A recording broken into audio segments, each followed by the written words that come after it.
When is an election surprise? I mean, a big surprise. Not really such a big surprise. Well, the answer? When a candidate works harder than their rival, touches more voters, is more visible, and has a message that resonates. Hello, Angie Nixon. She beat Alex Vindman for the Democratic nomination for Senate in Florida. Now, Nixon is a state legislature with a flair for dramatic clashes with GOP Governor Ron DeSantis.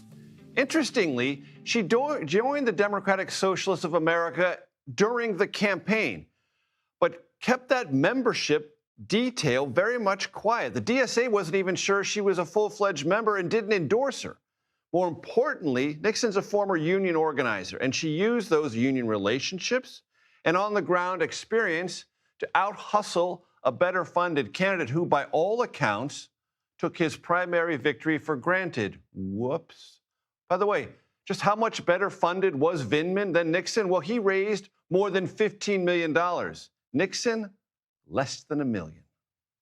I was a former single mom for 12 years, so I know how to make a dollar stretch. And I want to be clear, we knew we were going to win. I am a former union organizer and I'm a current community organizer, and we work hard and we go and speak to everyone. And that's what the difference was between me and Mr. Vindman. And that's going to be the difference between me and Ashley Moody, because she doesn't like to show up to speak to constituents.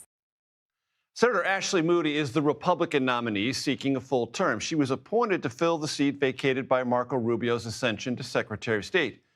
Moody, we should remind ourselves, will not keep Nixon's DSA membership quiet. Nixon's victory now gives Republicans, not only in Florida but nationwide, another example of Democratic socialism on the march, which is currently their best edgy midterm talking point.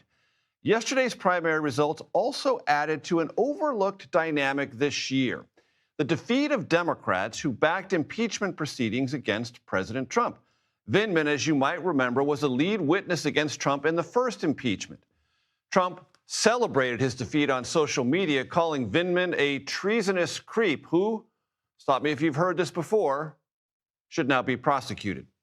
Here are other Democrats with impeachment ties who've lost primaries this year. Dan Goldman of New York, a manager in impeachment trial number 1. Diana DeGette of Colorado, a manager in impeachment trial number 2. Al Green of Texas and Sri Thanedar of Michigan, both of whom introduced impeachment articles in this Congress against Trump. Now, these losses in primaries came for many varied reasons, but taken together, they show something worth considering.